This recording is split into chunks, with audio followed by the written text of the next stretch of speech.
Now that the Warriors have Kevin Durant, what are the odds that they will go 82-0? We will answer it this week on Hot Takedown, 538 Sports Podcast. Subscribe in iTunes or on the Listen tab of your ESPN app.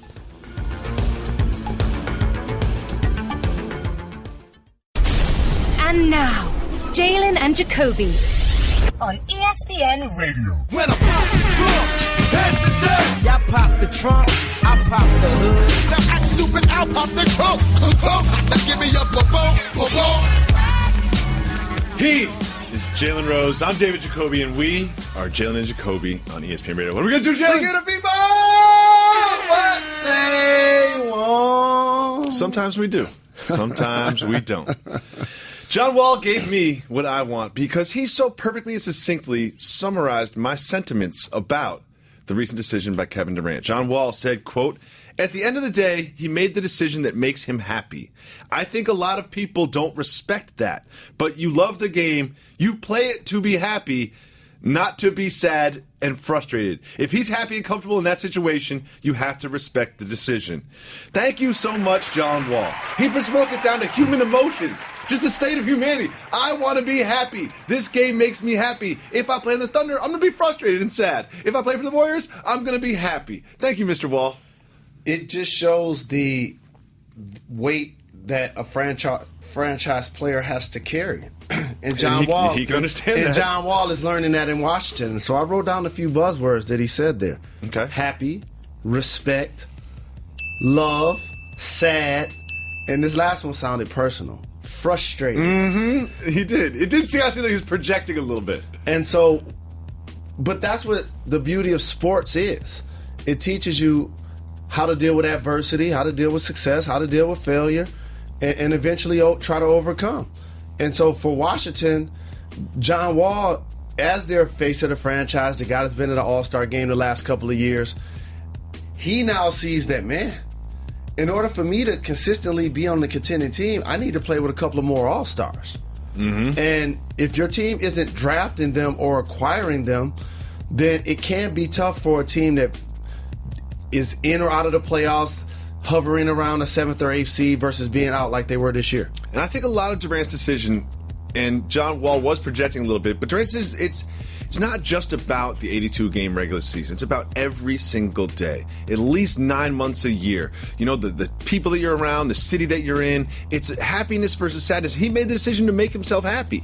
Well, you know you're an adult when a couple of things happen. You live where you work, and all of the bills are in your name. And so that's the level that you're talking about as it relates to these great players. Like Kevin Durant, he gave his sweat equity to Oklahoma City and Seattle for 8 or 9 years. 9 years. He's a free agent. Coincidentally decided on 4th of July.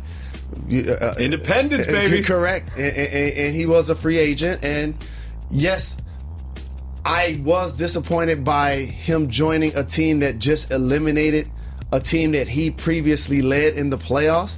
There is something with me that's going to continue to stick regardless. I understand how you feel. I understand how you feel. I'm just trying to make you understand how I feel through John Wall. How about this, though? Again, Kevin Durant, you know who he agrees with? Me! Because he tweeted it in 2010. That was a while ago. Okay. That was a while ago. You got to allow people to evolve and grow. Correct. You know what I mean? Yeah, we can pull up some old tweets of yours. Correct. I'm sure there's something there. No question. I'm pretty sure he doesn't have his Black Planet page no more. I get it. You're allowed to grow and evolve. I get it. Now, this is another thing that John Wall went on to say that I find interesting that has nothing to do with sort of his personal emotions. Quote, "I think it's great for the game of basketball. It's going to be exciting to see those guys mesh together. Come on. The Warriors, 2 NBA championships without a guy like that, went to 2 NBA championships without a guy like that to replace and get that." I think a very simple question for you. Do you think this is good for basketball? I think it's terrific for basketball Thank overall you. in the business. Because here's why. We paint this brush like the NBA has always been about parity when it has not. And I talk a lot about the puppet masters, and I talk a lot about the teams that have over 6 total championships in NBA history. Are the Chicago Bulls and Michael Jordan, the Lakers and the Celtics. Those are only teams that have over 6. The San Antonio Spurs, Tim Duncan, they have 5. And then those numbers start to dwindle as you go throughout the league. Half of the teams have never won a championship. So what ends up happening in the NBA, you have to find ways to create storylines. It's almost like baseball. People talk about the sport like no one watches it. It's just that we don't care on a national level. But regionally, people pay attention Attendance is to the for sport. baseball. Absolutely. And I equate that to the NBA. Yes, you can fast forward and say the Cavs are going to win the East, but you're still going to have some theater when the Bulls play against the Knicks. And the Raptors have 2 All-Stars on their teams. And Bulls play the Heat, Cavs play the Bulls, Cavs play the Sixers. There's a lot of good matchups out there. Correct. And so, and then you look at the Western Conference. Golden State, they didn't win a championship last year, which made Kevin Durant's job to add to that roster a lot more intriguing. There's still San Antonio, the Clippers. You see other young teams trying to find a way to pole vault themselves, so there's going to always be local storylines. And having this quote-unquote super team, the idea, it's not good for competitive balance. I get that. It's not a step towards parity. I get that. However, it is good for business, as you say. It's good for popularity. It's like if the NBA was a movie, it now has a star at the top of the poster. It's like the Golden State Warriors. It's not an ensemble cast anymore. We have stars. But for those that are living in the past, there was a time that all of us would wonder, they love the game so much, can the league survive Dr. J, Magic and Bird and Jordan? And the league is as exciting as it's ever been, including this year's NBA Finals, which saw a team come back from 3-1 that had never happened. A guy like LeBron James lift Cleveland to its first championship in 52 years. The game has not been better. The athletes have not been more explosive. Never. And this pace and space style of play has been more exciting for the fans. And part of this debate since Durant joined the Warriors has been about, the golden era, and Magic would never join Bird's team. But let's just take a quick look at that golden era. There was definitely haves and have-nots. It's not like the league was spread across where these different teams were in the playoffs every year and going to the Eastern and Western Conference Finals every year. There was a lot of similar teams at the end of the playoff tournament every year. Here's the difference.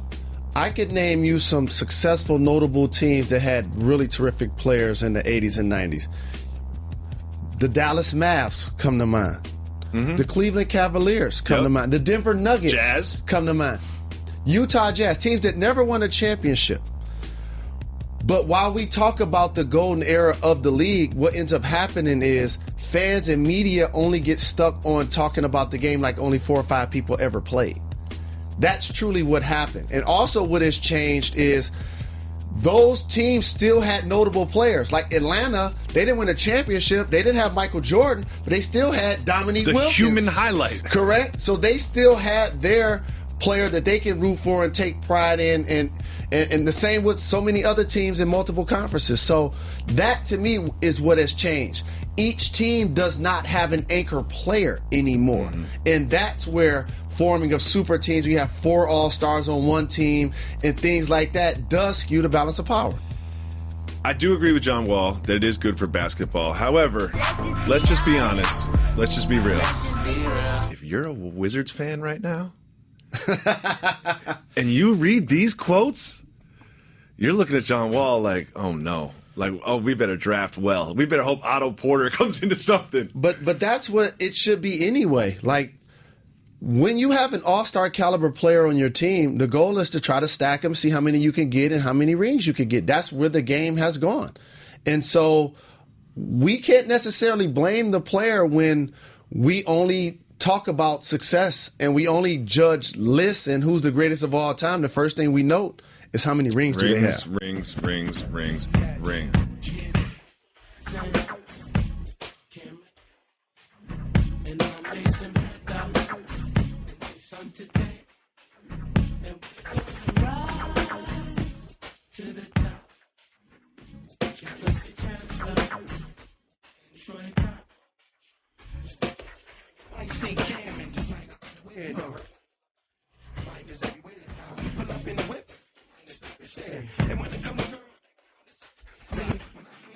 They pressure it down. I mean, what the fuck is it? Why you stressing me, child?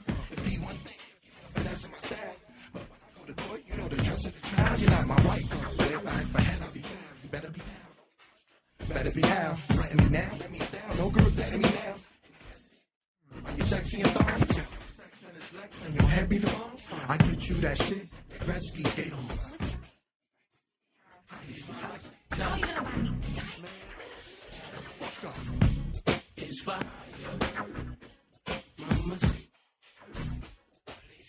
There's a dude that works on this show.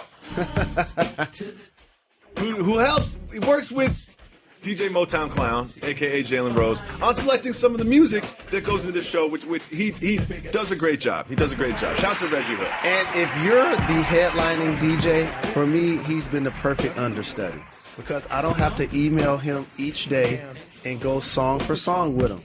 I'll give an artist, and I trust him to pick the records, but 90% of the time when I don't respond, he still does a great job of producing the music we've had on this show. The entire staff, every single person that works on this great show, shout to them, they share our sensibilities, and that's why the show shares our sensibilities.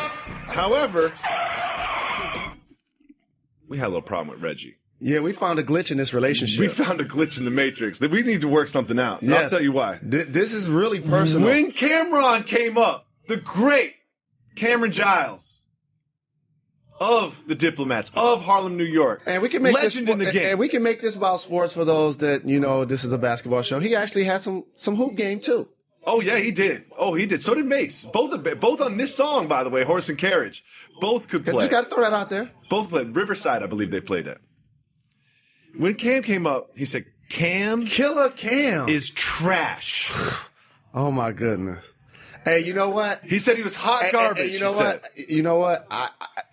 I apologize watching you say that for somebody else. I know. You can't repeat that again. Of Reggie, you can't repeat that again. On behalf of Reggie, we apologize to our listeners. That don't even look right watching you say that. But put yourselves in our shoes. The whole reason this all works is because everyone that works on this show shares the humor and the sensibilities of us, and it makes it all come to life. Every single person that works in the show. And then we have a splinter cell.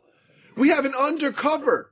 We have someone who thinks that Cameron is hot garbage. He's a amongst mutant us on this show. I don't even know what we should do anymore. I mean, if we can't, I think it would be unlawful if he just lost his job. I think that's unlawful. I think he becomes the friend that you just don't invite places. Like you invite everybody but him and just act like y'all met there. Now the reason you don't invite places is because he's got better waves than you. Another thing that goes on behind the scenes is Reggie and Jalen are in a wave competition. But it's like surfers. They're just trying to catch the best wave. But two things. First off, shout out to Carlos. Mine are gray, so I should be eliminated. You got the gray wave. The grave. You know what I mean? You got the grave digger. I'm eliminated.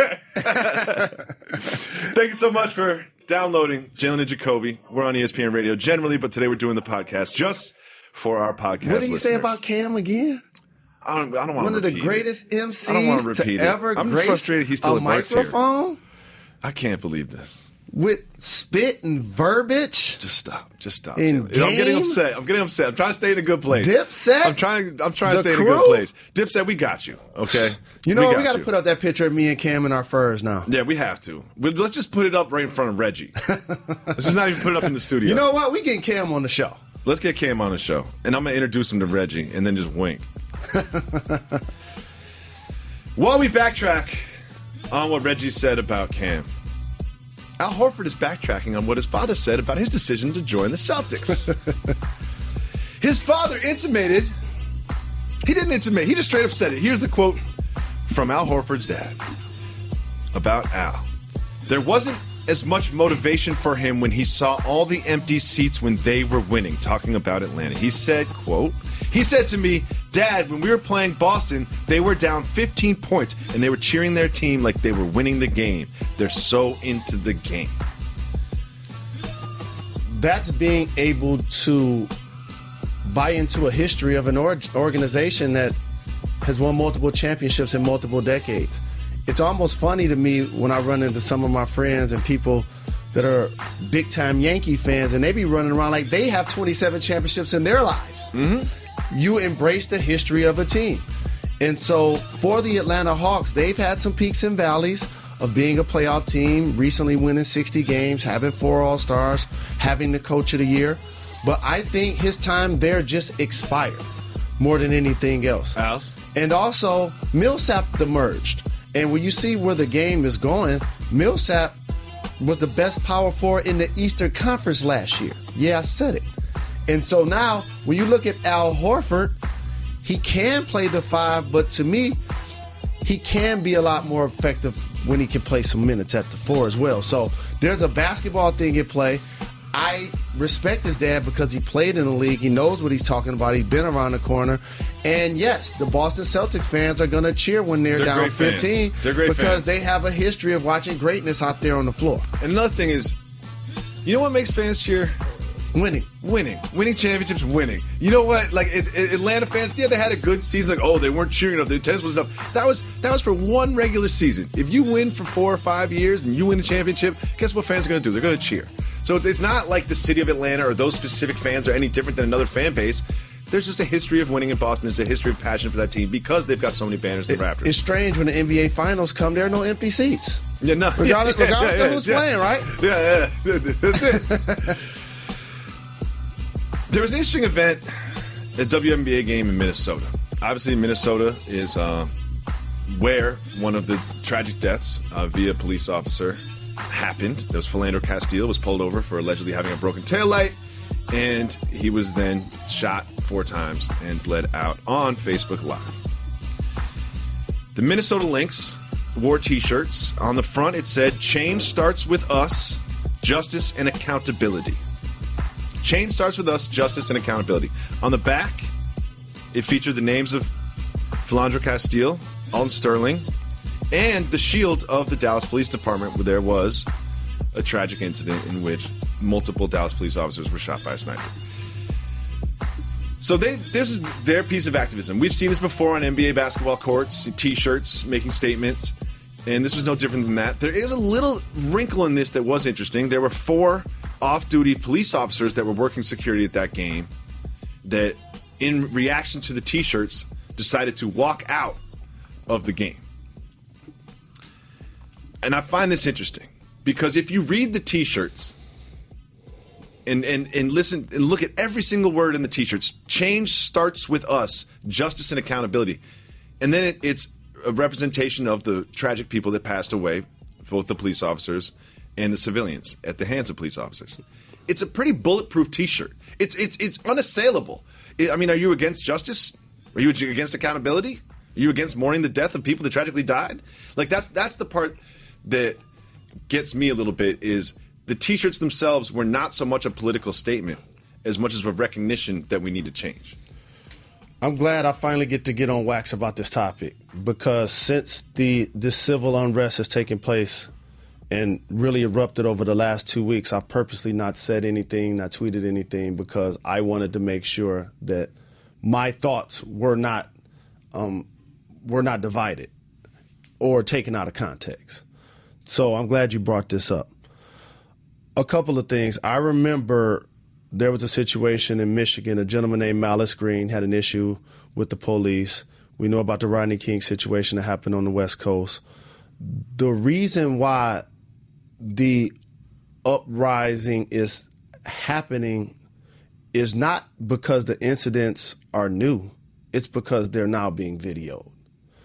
And so we respond different to that type of graphic visual.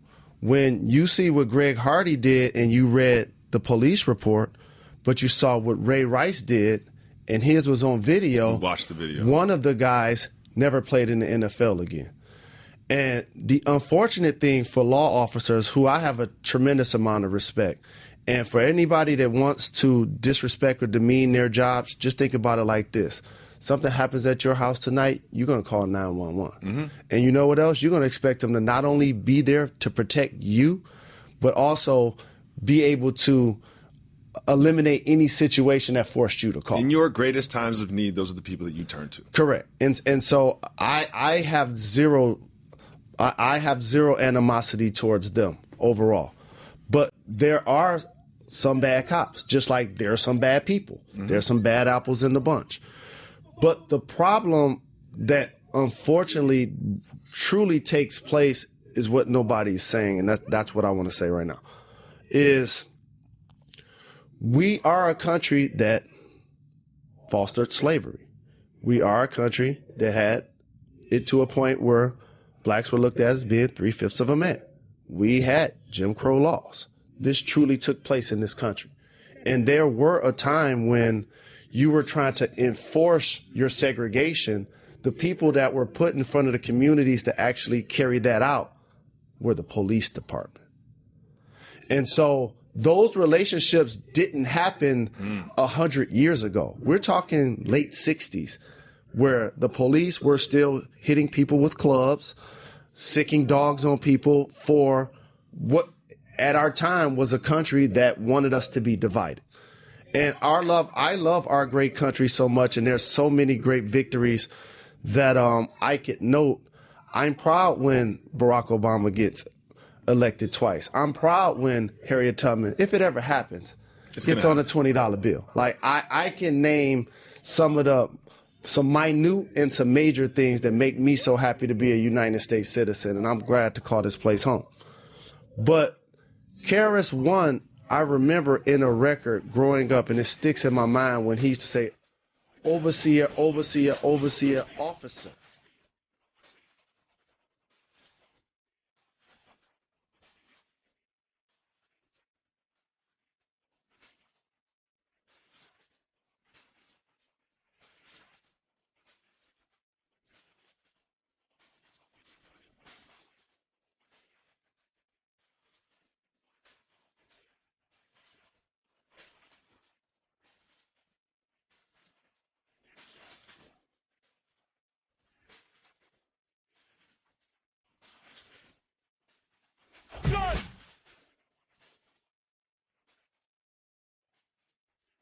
That gave me the bridge to, that in theory is what they were put in charge to carry out, the acts of dividing our country, again, because that's the country that we lived in. We lived in a divided world, unfortunately. And so you foster that animosity towards a group of people and or vice versa. It doesn't just go away in 50 years. And it doesn't just eliminate itself from the force either, because there's still some remnants of the force that have to be in play. It's only 50 years ago. It's not like it's 150 years ago. So we've taken a lot of strides to break down a lot of barriers, and I'm proud that we have. But that segment of violence that continues to lead to innocent people being shot and murdered by the police officer is not new news. It being videoed is. And so I just want to remedy my piece by saying stay encouraged, but also don't just bring flowers to the funeral. Bring soup when we're sick. Like, these things are happening not just with the police force and civilians. It's happening black on black crime. That's really prevalent as well. The lack of education, how finance really dictates a lot of your position and posture in life. And those dominoes are the barriers that we still need to get by. And you watch all of this, and everyone's been experiencing this in this country over the past 10 days. Everyone's read everything and seen everything, and then you look in the mirror and you ask yourself, it's like, well, how do I be part of the solution? Like, what action can I take? And it seems like a simple question, but it's actually really complex. And I asked myself that a lot. I said, what am I doing to help this? Like, what have I done to help this, and what can I do? I cannot solve this problem by myself, but I can contribute to the progress of mending these fences and getting this back together. And I think that part of it is communication and understanding all sides of this. And that's one of the things that bothers me about the action of walking out. Is that's sort of the opposite of what we need. We don't need to walk out when you see someone who disagrees with you. You need to walk towards that person and communicate peacefully.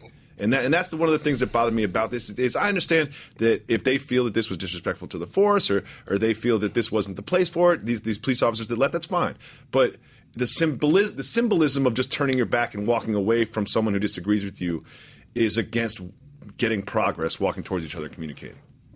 Unfortunately, that's what our society has become. If you're unique, if you're different, if you beat to your own drum, you're going to now face critics. You got to be willing to deal with that in order to, I guess, stand for something or fall for anything. And I always look at the punishment in these cases and see ultimately if that's going to create a deterrent. People talk to me about PEDs in baseball. I say it's not a big deal, clearly, to me, because I see guys doing it, getting suspended 80 games and coming back and getting $100 million contracts. So to me, that crime almost became worth it to those baseball players, which is why they continue to do it. The punishment for murdering someone when you're a police officer and they're a civilian, if that punishment became so stiff, if it became so severe, that also will now serve as the main deterrent of that type of activity. And when the people who are governed to trust and want to uphold and respect law enforcement, when they see that those punishments are not stiff and they're not as stern as the average person may get if they were sitting in a courtroom and they shot and killed another civilian, that's what now becomes the injustice that people, and rightfully so, should be in an uproar about.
We normally don't have guests. We probably have 5 total guests in 5 years. We getting Cam on the show. Let's have him on the show. We just can't have Reggie here that day. Oh, he gonna be here too. We just can't have Reggie. Let's have Cam Newton and Cameron. Let's have the Cam day. We'll shoot him with cameras. It'll be great. They'll be camera ready, huh? We got to get camera ready. We got to make that stick. Cam Newton is camera ready. We're making that happen this football season. Quick hit topics, Jalen Rose. Let's get it. Chris Broussard, our colleague, is reporting that the Lakers think that they can sign Russell Westbrook. So they're not so interested in trading a bunch of assets to get Westbrook because they think that Westbrook can play out the season and they can just snatch him up off of free agency. There are going to be 29 teams with 150 plus millions of dollars to spend that all feel the exact same way. When you're willing to dish out that type of money, you see the meetings that some of the players end up taking. Kevin Durant had a list of 6 teams. And the Knicks tried to get on it. The Knicks tried to get on it. Right. It was in the Hamptons. Correct. The Knicks were like, well, let's take the LIRR. Like, we'll be there. Don't worry, anytime. You end Like, up having teams begging you to be on your list. I would love to know just the different technological approaches of the different teams, because the Warriors signed him, and you know what, they brought virtual reality glasses, Silicon Valley style, and you know the Knicks would have showed up with like a whiteboard. Would have been Phil would have been standing in the corner. Kurt Ramsey's got a whiteboard, drawing stuff on it. Phil be standing there with a long gray beard trying to put the triangle up on the board. Well, Michael stood right here, and Shaq stood right there, and Kobe and Scottie, they would do this, and Robin would get all the rebounds. You heard that Jeff Hornacek can run whatever he wants just as long as there's some principles of the triangle. They're getting further and further away from this triangle offense thing. They're getting further and further away from it. And so what ends up happening is it gets dissected somewhat to a fault, because there are a lot of normal basketball actions that take place, pinch posts and cutting and things of that nature, and having all 5 spots filled is what truly makes it a triangle. I've ran it in Chicago. But I just feel like that offense can't be as effective because now you can play zone. See, when Michael was in the league, when he beat you one-on-one, he going to dunk the ball, or you got to come in hard foul. Mm-hmm. Now there could be a guy standing right there on the block to double, and another guy at the elbow. So you can shrink the floor against the triangle offense, and that, to me, is the bigger problem for trying to run it today.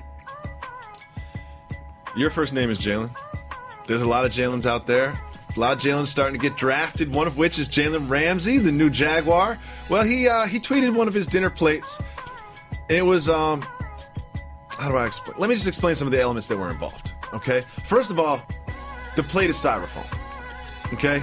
Ding. I wish I had the buzzer. I wish I had that. Because the styrofoam plate just sets the tone for everything that's on it. And then what's on it is little cocktail weenies, like Vienna sausages, okay? Now here's the thing. I like cocktail weenies. I think they're delicious. One thing I don't like, if you're going to make me a hot dog or a sausage or any sort of encased processed meat, it's got to be well done. You can't serve me a raw Vienna sausage cocktail weenie, which is exactly what Jalen Ramsey no cold had on bologna. his plate. Yeah. So he had about 6 of those, and then you could tell he just took the Cholula, Tabasco, Tapatio, whatever you got, Crystal, put some hot sauce on there. That's what's on the plate. That's the main. That's the entree. That's the main dish. What are the side dishes, Mr. Rose? Only a Jalen would do as such. The Red Hot Cheetos! If you don't know, if you don't listen to the show, Jalen Rose will eat anything that ends in Eatos. Taquitos, Cheetos, Fritos. Every day, Jalen will come down from the second floor. He'll be 10 minutes late. What happened? He'll come in with 2 bags of Cheetos. And then he has the Mike and Ike's. And then he finishes it with another Jalen Rose-ish type of beverage. Powerade. I'm more of a Gatorade type of guy. I know you're loyal to Gatorade. But still. But I will say this. Powerade tastes like Kool-Aid when it's warm. Here's my question for you. When do you start getting checks from the NFL? Like, he's got to have a couple, right? Well, these players now are a lot more sophisticated than they used to be. Now you really? Because that was not a sophisticated dinner. How about this? You could just go get a loan now.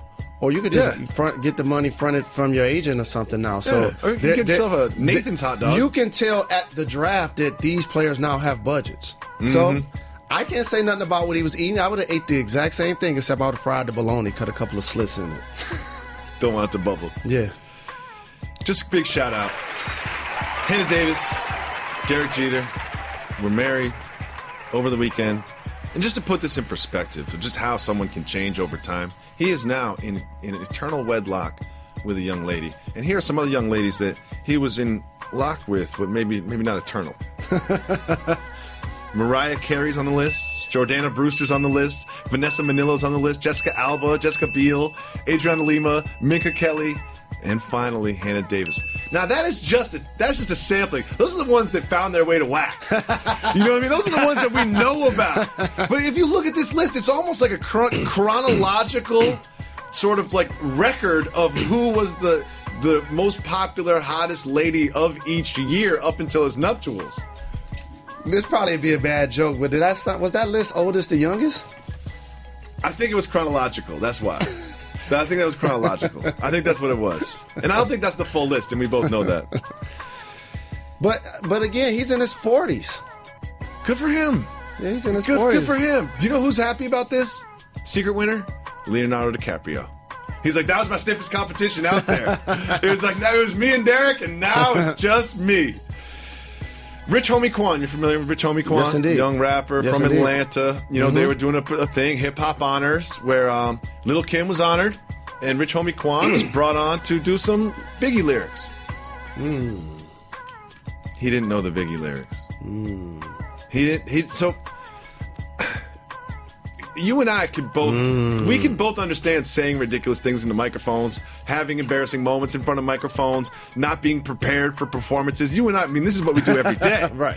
But here's the thing. When they tell you that you have to do a Biggie verse, you should at least have an idea. Like, he was completely lost during the entire thing. Which verse was it? It was him and Lil' King, pull out your 9, cock on mine, get money.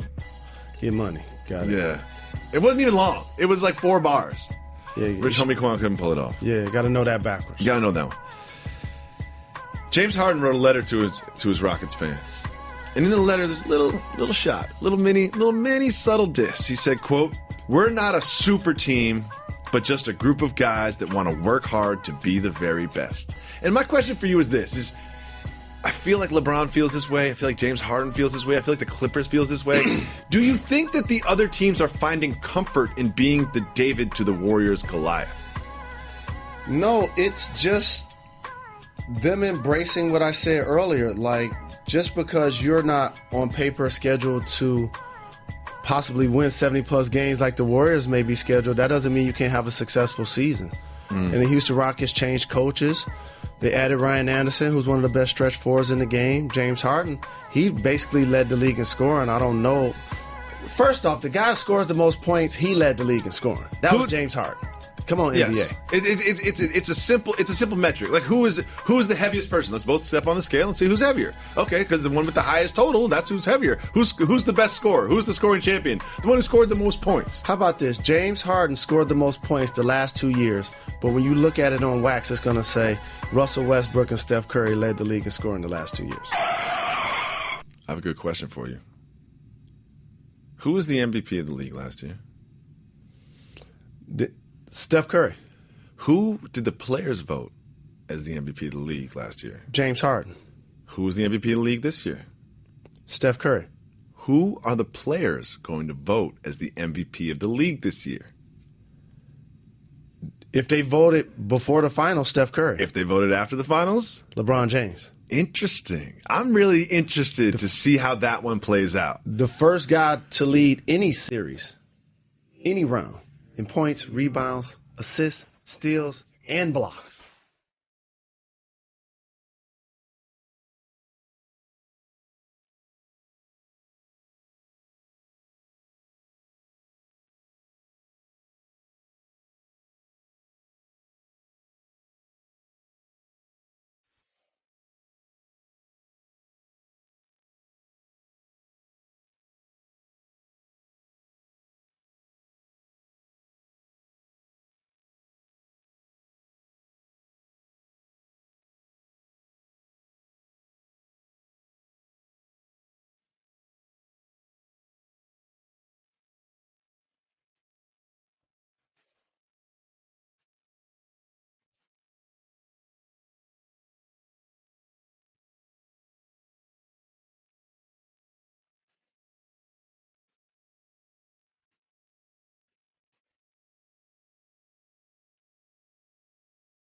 I love this song. Me too. God, I love Cam.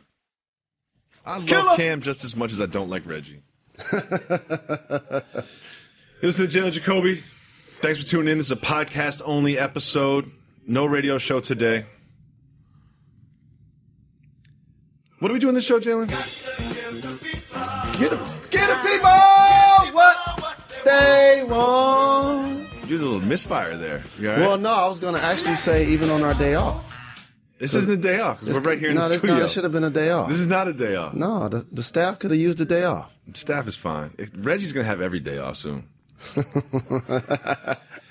give people what they want. We open up our 1-800-Flowers Twitter feed and take questions from our fans. The first question we have is from Garden State Shade. He wants to know, has Jalen Rose ever hustled for loot on the courts Wesley Snipes style? Have you ever won money playing basketball? Of course. Of course you have. What's the most money you've won playing basketball? Not much. Maybe like $100 or something. But you don't. I've always heard about these like NBA 1-on-1 10K games that happen after practice and all this. Oh! I thought you. Yeah, now we're not outside. Now we're not in the concrete. Okay. Now we're in a gym. There's trainers around. There's hot tubs. We're growing up. It's just like anything that you're good at. If you're good at shooting dice, if you're good at playing pool, people bet at it. So basketball is no different. Here's the thing about putting money on a pickup game. Let me tell you something. When I play pickup, I don't call very many fouls. I try not to call. I call as little as possible just to keep everything going. However, if there's money involved, I'm calling everything. Up to 3 seconds, offensive fouls, everything. So, something that would probably be near and dear to your heart is my final year in Phoenix.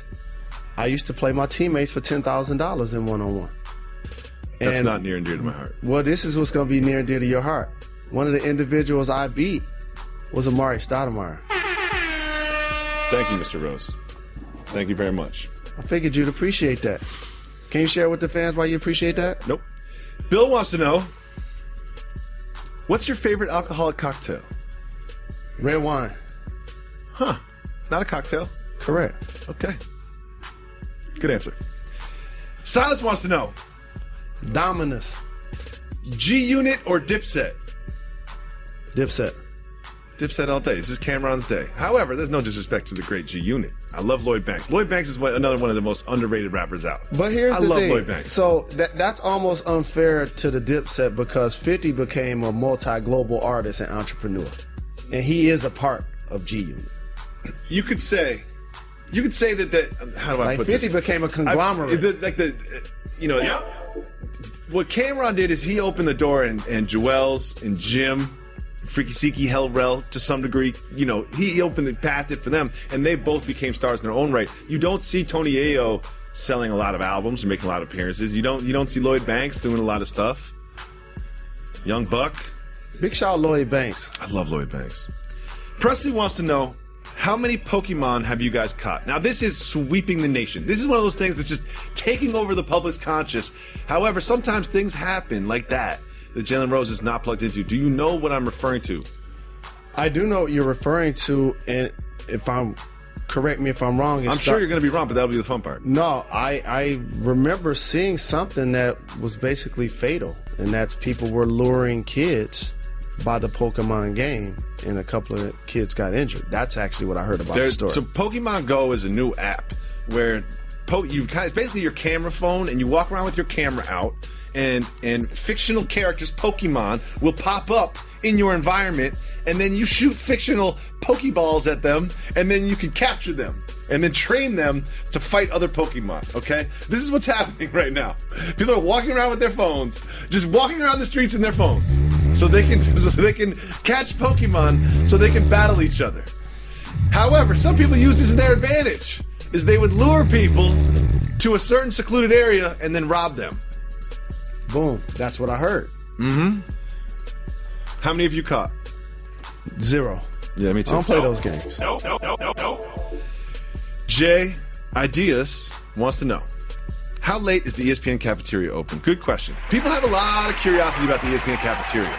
There's a lot of curiosity about the ESPN cafeteria. It used to. So here's a couple of things. I came from a world doing NBA Tonight, a show that sometimes doesn't come on till 1 in the morning. An excellent program. Often precedes our program. Yep. Big shout Cassidy. Yep. Hold it down. Doug, everyone's on it. And so I used to realize that the CAF basically stayed open until like 2 in the morning. What the CAF does is restricts and expands based on the demand. It's sort of like a microcosm of the economy. At noon, full staff, wide open. You want a salad? You got pizza, everything's open. But 3 in the morning, pizzas. Selection. Yeah. Yes. Yeah, it's the same pizza. They were there at noon. Right. But there's someone there to feed you at all times because ESPN never stops. Correct. But now, to answer the question, I just learned that the kitchen now closes at 10. I'd be disappointed in it. You can get food, but just not hot food at 10. Well, you can always, you know how you can make food hot, right? Just put it in the microwave. Thank you for that lesson, Mr. Rose. Here's the thing about the ESPN cafeteria. It is kind of what you think it is. Like, you'll be in the line, you're like, oh, there's Scott Van Pelt getting a sandwich.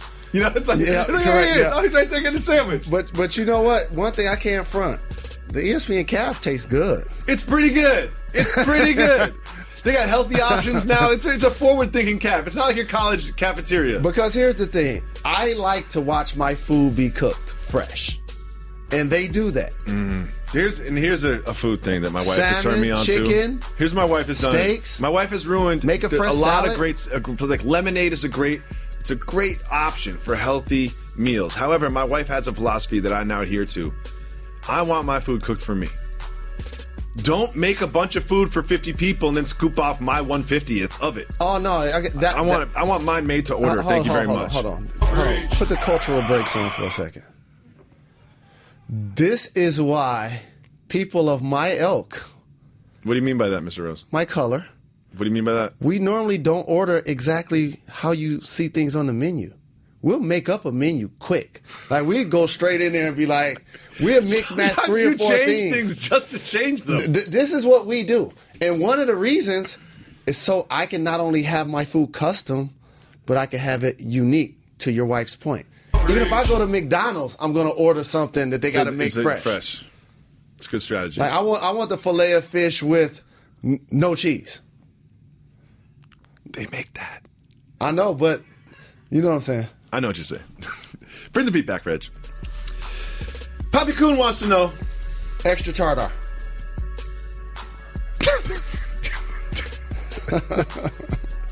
Tartar Bakes. If you guys were boxers or MMA athletes, what would be your ring walk octagon music? I know mine before you even say yours. Mine would definitely 100%, without question. It took me 0 seconds to answer this. Annie Up by MOP. That's just what it would be. Or That's fly. And then after I'm undefeated for a while, I'm gonna go with Pharoah Monch, Get the F Up. This is one of those things that I heard Steve Young joke about this. He said he used to come to practice after they had a day off on Monday, and Tuesday morning, Joe Montana would know the entire playbook, and he was like, man, this dude is a genius. He just got this playbook this morning. He learns it already. And I realized he was the backup, so he was getting it that morning, but Joe had it 2 days before.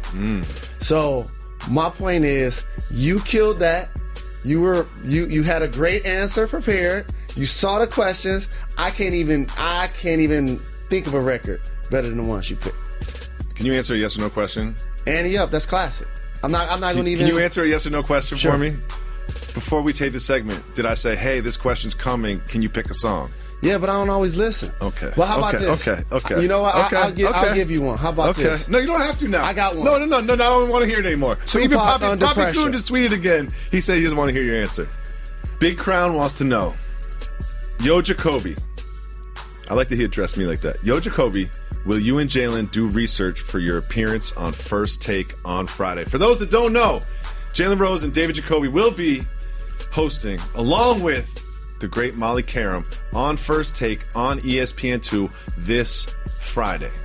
Will you be doing research? Absolutely not. No. You don't change. No. You don't change when you get to the league. You know what I'm worried about? I'm going to just be 100. Waking up on time? No. I'm disappointed that our meeting's at 7:30 and I can't get a cut that morning. That's all I'm worried about. Trying to figure out how to get a cut. Did you do the same thing when you were in the league? Like you wouldn't even go to practice, you wouldn't care about the game, you wouldn't prep for you wouldn't watch any game tape, all you worried about is whether or not there's a barber around? And then when I started playing on a couple of bad teams, in my head I'm gonna put on a headband, A, when I can't have a fresh cut, and or B, it was the closest thing from covering my eyes.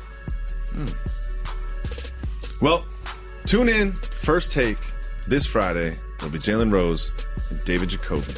And guess what? I'm gonna win. I don't even know what that means. We'll be back with a fresh Jalen and Jacoby podcast this Friday evening. Tomorrow we will be hosting the pre